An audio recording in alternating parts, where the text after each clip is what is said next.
या ठिकाणी भव्य असं हिंदू संमेलन आयोजित आहे आणि या हिंदू संमेलनामध्ये जी काही व्यासपीठावरती उपस्थित आहेत प्रवीणजी बारवोले समितीचे अध्यक्ष आहेत श्री बालाजी बिराजदार आणि त्यानंतर सन्माननीय वक्ते आशिषजी जाधव। प्रतिपाद्य विषय असा आहे, आज हिंदू संमेलन आहे। पहिल्यांदाच हिंदूंचं मिलन झालेलं आहे। हिंदू म्हणून आपण एकत्रित आलेलो आहोत।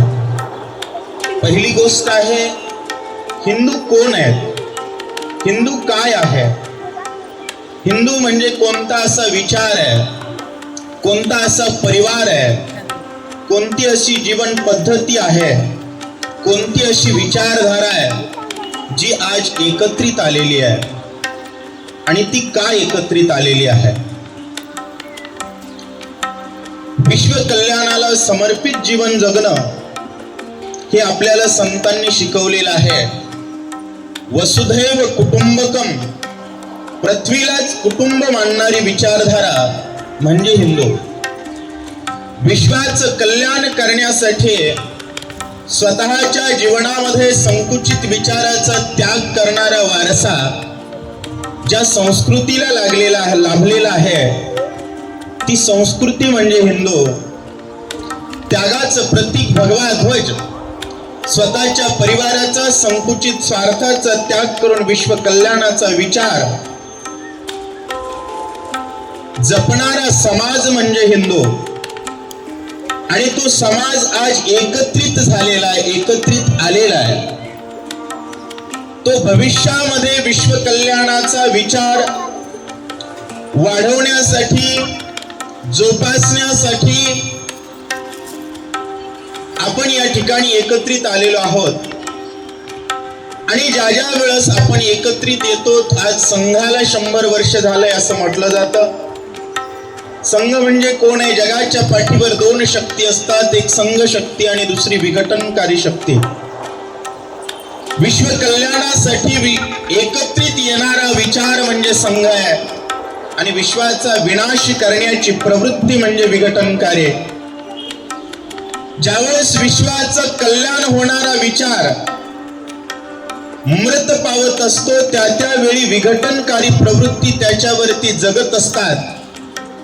आता सांगितलं की 5000 वर्षापेक्षा जास्तची आपली नोंद असलेली परंपरा आहे आणि ज्यांच्याकडे 56 देश आहेत, कोणाकडे 93 देश आहेत, त्यांचा इतिहास 2026 वर्षापेक्षा जास्त कोणाचाच नाही। आणि आज आपण एका देशातच आहोत। याचा अर्थ 2026च्या अगोदर अख्खं विश्व कोण होतं? जिथपर्यंत मानव वस्ती होती ती सर्व हिंदू होते। कोण होते? हिंदू होते। आणि आज आपण एका देशापुरते मर्यादित राहिलो। एकूण देशाचा विचार करता 2026 वर्षामध्ये आपण प्रतिवर्षी एक राष्ट्र गमावलेलं आहे। काय गमावलंय? विचार करा। आपण प्लॉट घेण्याचा विचार करण्यासाठी जगतो, घर बांधण्यासाठी विचार करतोय आणि आपल्या सोबत स्पर्धा करणारा समाज प्रत्येक 70 वर्षाला नवा राष्ट्र मिळवण्यासाठी जगतोय।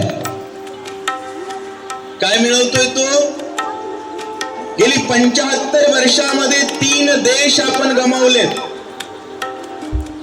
अखंड असणाऱ्या भारताचा पाकिस्तान झाला, अखंड असणाऱ्या भारताचा बांगलादेश झाला आणि उरलेल्या भारतभूमीमध्ये सुद्धा आपण या राज्यातून त्या राज्यात पलायन करतोय, या घरातून त्या घरात पलायन करतोय।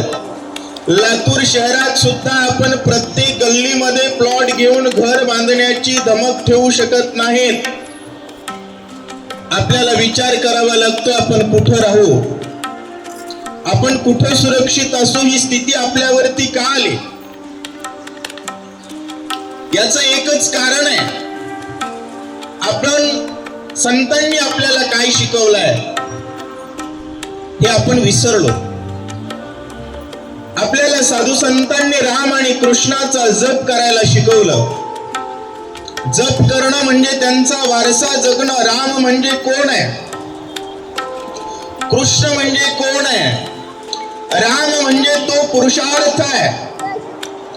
आपल्या सावत्र आईच्या शब्दावर मिळालेला राज्याचा त्याग करणारा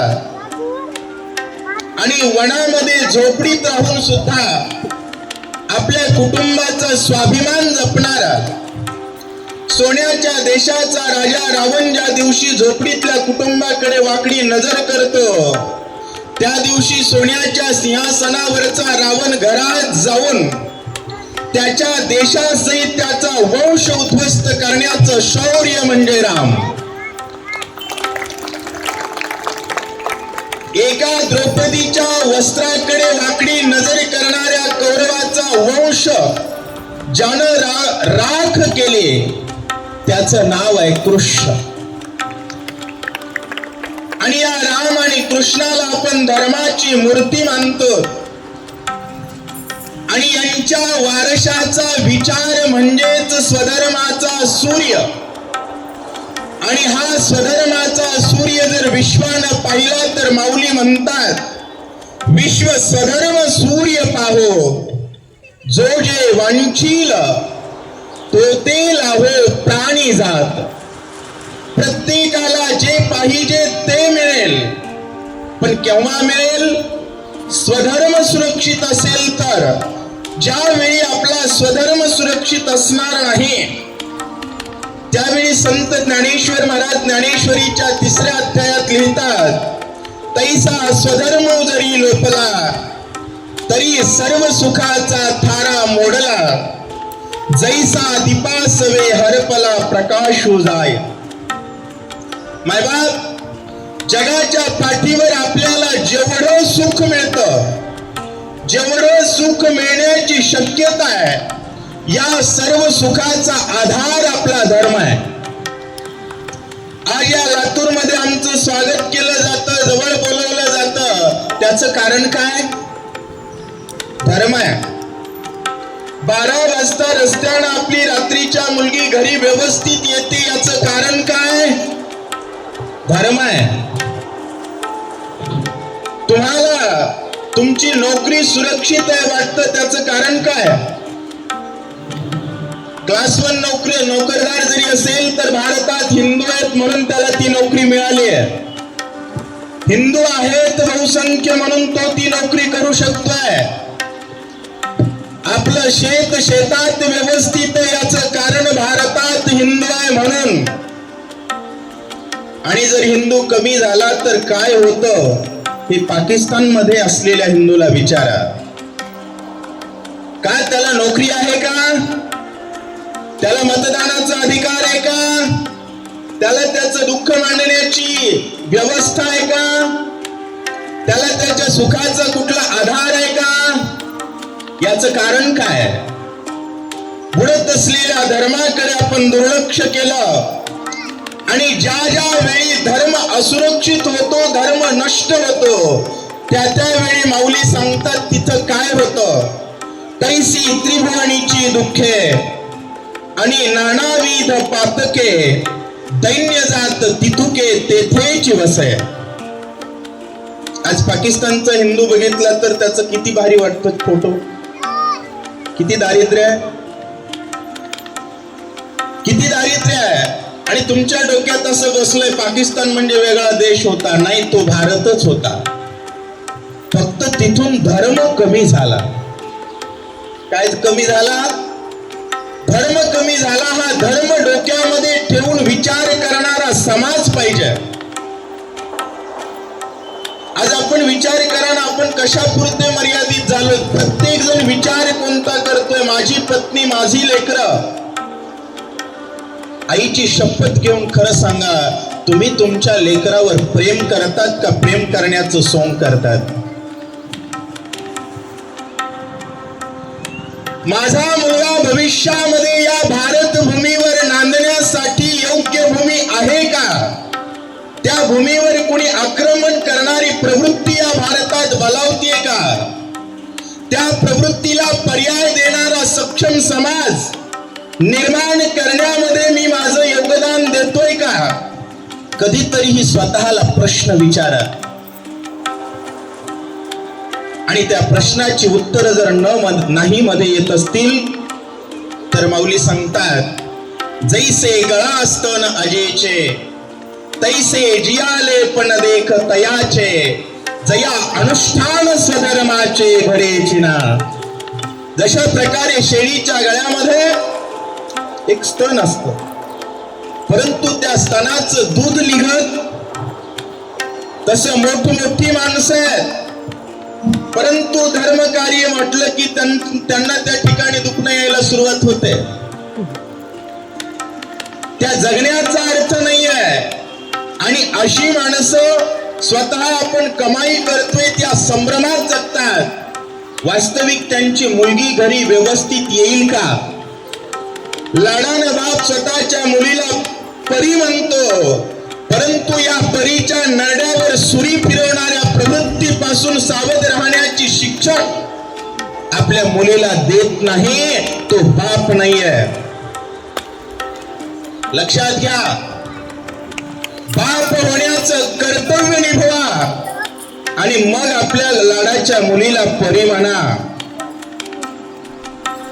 आपण आपल्या मुलाला म्हणतो माझा मुलगा आहे, आपण आपल्या मुलाला श्रीमंती देतो. ज्या वेळेस 1947 ला आपल्याला स्वातंत्र्य मिळालं, त्यावेळेस करोडपतींची प्रेत रस्त्यावर गिधाड खात होती. कोण खात होती? हे आम्ही सांगतोय ते काही पडलेलं स्वप्न नाही, हा इतिहास आहे. इतिहासापासून आपण का शिकत नाहीत? आपण शिकलं पाहिजे. पहिल्यांदा आपण मान्य केलं पाहिजे मी हिंदू आहे. एका आदर्श शौर्य गाथ्याची परंपरा लाभलेला मर्द आहे आणि ती परंपरा जिवंत ठेवून पुढच्या पिढीपर्यंत पोहोचवणं माझं कर्तव्य आहे. या कर्तव्याची कटिबद्धता आपण बाळगली पाहिजे. गावोगाव साधू संतांनी हनुमंताची मंदिरं दिलेत. हनुमान कोणाला म्हणतात? ज्याने रामचंद्र प्रभूंच्या नावाच्या सामर्थ्यात सोन्याच्या देशात प्रवेश केला, त्याचं वन उपडलं, आखया कुमार दगडावर आपटून मारला. रावणानं विचारलं तू कोण आहेस? त्याला सांगितलं तुझं वन उपडणारा, तुझा मुलगा दगडावर आपटून मारणारा मी हनुमान आहे. अख्खा देश राक्षसाचा होता, पण ओळख लपवली नाही लपवली. कारण जो स्वतःची ओळख लपवतो, जो स्वतःचा धर्म लपवतो, तो स्वतःचं अस्तित्व नष्ट करतो. त्यामुळे स्वतःची भाषा, आपण भारतीय भाषेचा अभिमान बाळगला पाहिजे. आपण आपलीच भाषा पुढे मुलांना दिली पाहिजे. आपण इंग्रजीचा अभिमान बाळगतो. ज्यांनी आपल्यावरती राज्य केलं, आपल्यावरती 800 वर्ष राज्य केलं, आणि ती प्रवृत्ती आहे, त्यांच्यामध्ये असं कोणतं सामाजिक परिवर्तनाचं आंदोलन झालंय की ज्यामुळे आपण त्यांच्यावरती विश्वास ठेवून त्यांना भाऊ म्हणतो? आहे इतिहासात कोणता पुरावा? सामाजिक परिवर्तनाची काही उपक्रम झालेत का? करोडोच्या संख्येत असणाऱ्या समाजानं कुठे पानपोई घातल्याचं आठवतंय का? आणि या सर्व प्रश्नाचे उत्तर मिळत नाही मध्ये येत असतील तर तुम्ही तुमच्या पुढच्या पिढीला कोणता भारत देत आहात? आयुष्यामध्ये आपल्याला आपलं अस्तित्व जपण्याचा विचार केला पाहिजे. अहो लवजियाची प्रकरण येतात आणि लोक डोळे झाकतात, चालत राहतं म्हणतात. चालत राहतं. आपल्या बापानं कोणत्या रामाचं नाव घ्यायला शिकवलंय? माणूस दिसल्याबरोबर आपण राम राम म्हणतो. सोयरीक झाली तरी आपण राम राम म्हणतो, लाईट आली तरी राम राम म्हणतो, माणूस मेला तरी आमचा राम राम घ्यावा म्हणतो. त्या रामाचा शौर्य परंपरा कोणती आहे? एका सीतेकडे वाकडं बघितलं तर राजा रावणाची 1,00,000 मुलं, 1,25,00,000 नातू आणि अख्खा देश धरणीवरती लोळवला, नष्ट केला. त्या रामाचा पुरुषार्थ या रक्तात जिवंत आहे का? मायबाप, आपण देश देतोय. आम्हाला कोणता हिंदू पाहिजे? प्लॉट कमवणारा हिंदू पाहिजे का राष्ट्र पाहिजे म्हणणारा हिंदू पाहिजे? नोकरी मागणारा हिंदू पाहिजे का राष्ट्र मागणारा हिंदू पाहिजे? विचार करा. आपल्याला राष्ट्रासाठी जगायचंय का? पहिल्या वर्षापासून 10वी पर्यंत आपण प्रतिज्ञा करतोय, भारत माझा, सारे भारतीय माझे. मग शिवी कोणाला देतो? बरोबर आहे. त्या परंपरेचा पायीक होण्याची पात्रता माझ्या अंगी यावी म्हणून मी कधी कधी का सदैव सदैव प्रयत्न करेल. या प्रतिज्ञेचं किती लोक पालन करतात? प्रामाणिकपणे वर हात करा. भारताची परंपरा कोणती आहे? भारताचा वेश कोणता आहे? भारताची भूषा कोणती आहे? भारताचा विचार कोणता आहे? भारत म्हणजे काय? महाराष्ट्राला संतांची भूमी म्हटलं जातं. संत कोणाला म्हणतात?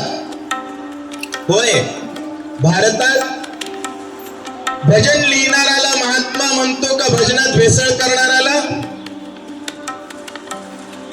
माझे शब्द कळत नसतील सर्वांना. भजन लिहिणाऱ्याला का भजनात भेसळ करणाऱ्याला? भजनात भेसळ करणारी ज्यावेळेस आदर्श होती त्यावेळेस विनाशाकडेच वाटचाल होईल. लक्षात घ्या. मजबुरी का नाम काय आहे मला माहिती नाही. मजबूतीचं नाव आहे जय श्रीराम. मजबूतीचं नाव आहे आणि आपल्याला मजबुरीकडून मजबूतीकडे जायचं आहे.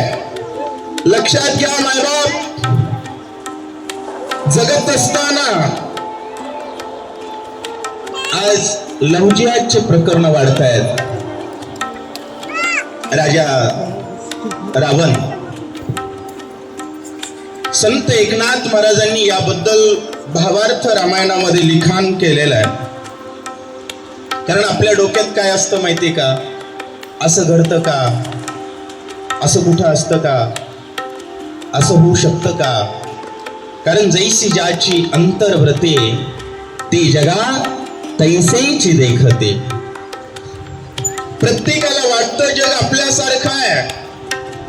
सीतेला रावण म्हणू लागलेला आहे, सीते तुला वाटेल मी तुझ्यावरती अत्याचार केल्यानंतर रावणाला पाप लागेल तर ऐक म्हणला माझा धर्म कोणता आहे? परदारा स्वयंभोगिता पाप लागेल लंकानाथा. राक्षसाची स्वधर्मता ऐक आता जानकीये. आम्ही हिरोनी परणारी बळेची भोगावी निज घरी. परराज्याची थोरी बळेची हरावी. आमचं ठरलेलं आहे दुसऱ्याची स्त्री हरण करणं आणि दुसऱ्याचं राष्ट्र ताब्यात घेणं. याच्यासाठी जगतो त्याला रावण म्हणतात. आणि आमची शिकवण कोणती आहे? पराविया नारी रखुमाई समान. परस्त्रीला आपण माता म्हणतो. स्त्री हा कुटुंबाचा आधार आहे. रावणानं त्या ठिकाणी विचार मांडले होते, सीते तुझा नवरा वनवासी आहे, मी लंकेचा राजा आहे. तुझा नवरा क्षत्रिय म्हटलं, मी ब्राह्मण कुळात जन्माला आलो आहे. सर्व गोष्टीनं मी तुझ्या रामापेक्षा श्रेष्ठ आहे. 6 महिन्यात रावण कसा दिसत होता त्याचं तोंडही बघितलं नाही, तिला सीता म्हणतात. ही सीता आपण आपल्या मुलीला शिकवली का? विचार करा. आपल्या मुलीला जर आपलं काय हे समजलं तर परकीयाच्या प्रलोभनात जाणारच नाही.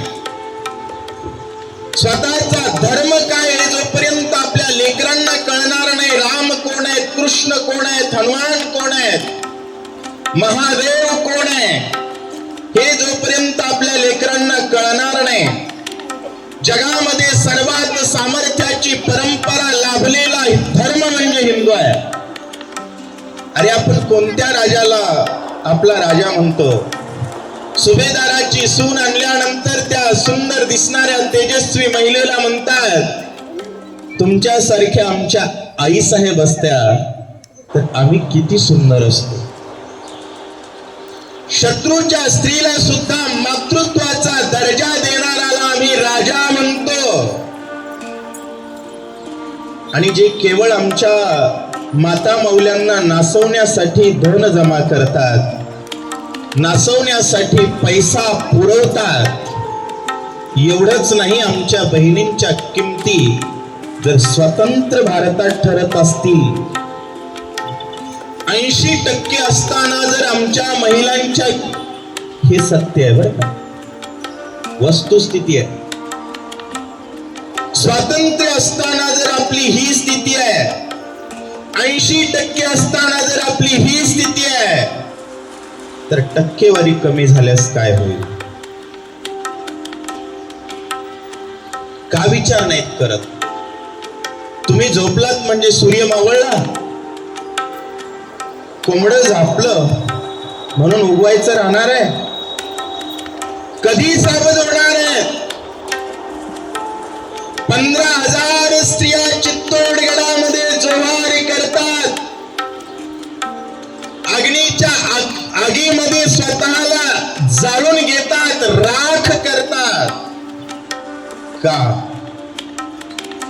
कोणती ती प्रवृत्ती होती ज्या प्रवृत्तीनं 15,000 बरोबर आहे, 15,000 महिला आगीत उडी टाकून जर राख झाल्या, कधी सावध होणार आहेत? का व्हायचं नाही? स्वतःच अस्तित्व आपल्याला टिकवायचंय की नाही हे एकच सांगा आणि प्रामाणिकपणे मान्य करा, मला अस्तित्व टिकवायचं आहे, तरच टिकेल. नाही तर अस्तित्व टिकवण्यासाठी आपण लढणार नसू तर भविष्यात इतिहासात सुद्धा आपली नोंद राहणार नाही. भारताचे हजारो स्क्वेअर किलोमीटर जमीन आपण परक्यांच्या घशात घातली आहे.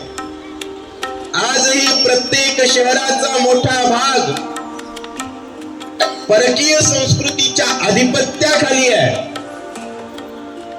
भारत कशाला म्हणतात? संत एकनाथ महाराज सांगतायत, भारतात जो आवाज येतो ना, श्रवणी शब्द पडताची जाण, शब्दार्थ श्रीराम आपण. श्राव्य श्रावक श्रवण स्वयं चिद्घन होऊनी ठाके.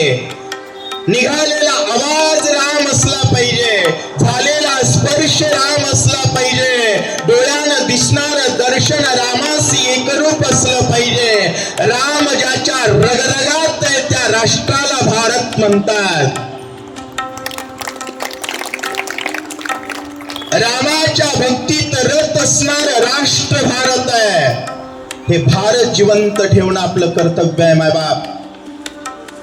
आणि आज आपण एकत्रित आलोय आणि लक्षात ठेवा, आपला इतिहास आहे. झालेल्या घटनांवरून नाराज व्हायचं नाही. ज्या ज्या वेळेस आपण हिंदू म्हणून एकत्रित येतो, 16 वर्षाचा मुलगा ज्यावेळेस 10-5 मुलांना एकत्रित करून महादेवाच्या पिंडीवर रक्ताने अभिषेक करतो आणि हिंदवी स्वराज्य व्हावं ही तो श्रींची इच्छा, अशा प्रकारची इच्छा व्यक्त करतो, त्यावेळेस गुलामीच्या भयंकर अंधारात सुद्धा स्वराज्याचा सूर्य स्थापित करण्याचं सामर्थ्य या हिंदू रक्तामध्ये आहे.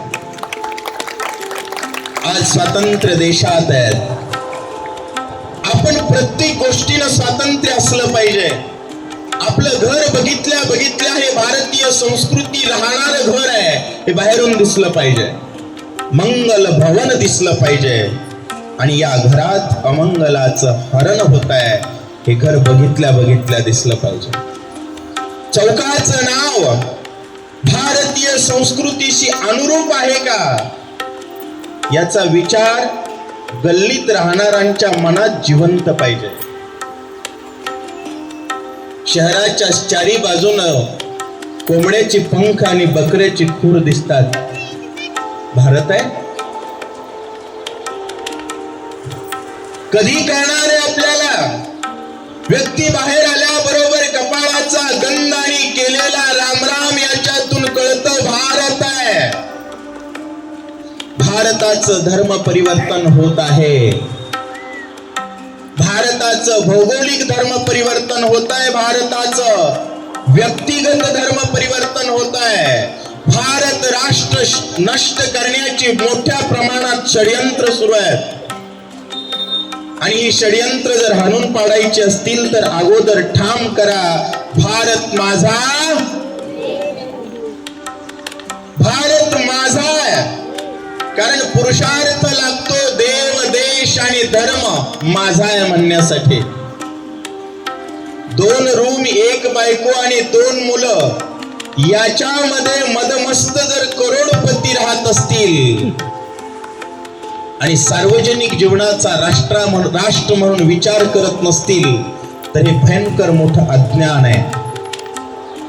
भविष्याच्या परिणामाची पर्वा केली पाहिजे. भविष्याच्या परिणामाचा विचार केला पाहिजे. तो जर नाही केला ना तर अवघड होईल. आणि त्या विचारानं जर आपण जगलो तर माऊली आशीर्वाद देत आहेत, या स्वधर्म देखा स्वधर्मा ते भजाल तरी हा कामधेनु होईल, मग प्रजा हो न संडील तुमते कदा. तुम्ही जर या स्वधर्माला भजाल, भजणे म्हणजे लक्षात ठेवणे, जगणे. प्रत्येक जगण्याचा उद्देश जर आपला धर्म असेल तर हा धर्म आपल्याला कामधेनु होईल. कामधेनु या शब्दाचा अर्थ काय होतो? जे मागेल ते देणारी गाय. आणि आज आपल्याला जे मागेल ते कोणामुळे मिळतं? होय, घराला जर धर्म शिकवला नाही तर मुलगा वृद्धाश्रमात टाकतो आणि ज्याला धर्म कळालाय तो अनेकांच्या मातापित्यांचं पालन करतो. आपल्याला मिळणारी भाकर धर्मामुळे मिळते. आपण जो श्वास घेतोय त्याचा आधार धर्म आहे. राष्ट्र सुरक्षित याचा आधार धर्म आहे. आणि हा धर्म संकटात असताना जर आपण बघ्याची भूमिका घेतली तर माऊली सांगतात, स्वधर्म जो सांडील काळ तया ते दंडील, चोर म्हणून हरील सर्वस्व तयाच. आपल्याला संतांनी सांगितलंय, आपण कधी ज्ञानेश्वरी उघडणाऱ्या मुलाला जन्मच दिला नाही. आपलं सुरू असतं जॉनी जॉनी इटिंग शुगर. अरे आपला धर्म शुगर खायचा आहे का शुगर नो म्हणणार आहे? होय, मुलगा जन्मला तर आपण पेढा वाटतो, मुलगी जन्मली तर आपण जिलबी वाटतो, माणूस मेला तरी आपण नुकती खातो. इटिंग शुगर अवघड आहे की नाही? भारतामध्ये गोड राहावं, गोड वागावं, गोड बोलावं, गोड असणारं देवाचं नाव घ्यावं. एवढं जर आपण केलं ना तर माऊली म्हणतात, सत्सुखे विश्व कोंदे धर्मची जगी नांदे. जगात कोण नांदेल? फक्त धर्म. आणि जगात जर सगळीकडे धर्म असेल तर वर्षत सकळ मंगळी. सगळीकडे कशाचा वर्षाव होईल? मंगलाचा. परंतु आपल्याला हिंदू म्हणायची लाज वाटत असेल, मंदिरात जायची लाज वाटत असेल, तर पेपर घेतला की पहिली बातमी बलात्काराची येते. पहिली बातमी खून, दरोडा, अत्याचाराची येते. जगायचं आहे का जगण्याचं सोंग आहे? लक्षात घ्या, ज्याच्या पोटात धर्म आहे, ज्याच्या जगण्यात धर्म आहे, त्याची ओळख जरी नसेल तर तो आपल्याला सांभाळण्याचं काम करतो. पण ज्याच्या जगण्यात धर्म नाही, तो ओळखीचा जरी असेल, घराच्या बाजूचा जरी असेल, तर कधी घात काढेल याची नेम सांगता येत. त्यामुळे धर्म वाढवायचा आहे, धर्म जगवायचा आहे. भारत राष्ट्रपुरुष आहे. जिता जागता राष्ट्रपुरुष असणारा भारत संघटित करण्यासाठी, संवर्धित करण्यासाठी आणि या भारत मातेला परम वैभवासाठी, वैभवाकडे नेण्यासाठी मला जगायचं आहे. याच्यासाठी मी विचार केला पाहिजे.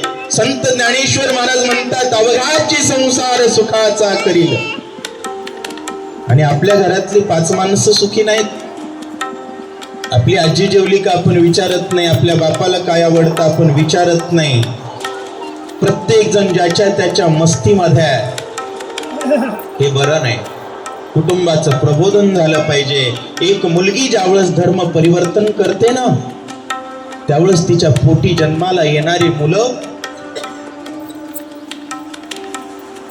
लक्षात घ्या, पाकिस्तानची निर्मिती एका कन्व्हर्टेड हिंदूने केली आहे. कोण केली आहे? एक कन्वर्ट झालेला हिंदू एक राष्ट्र घेतो.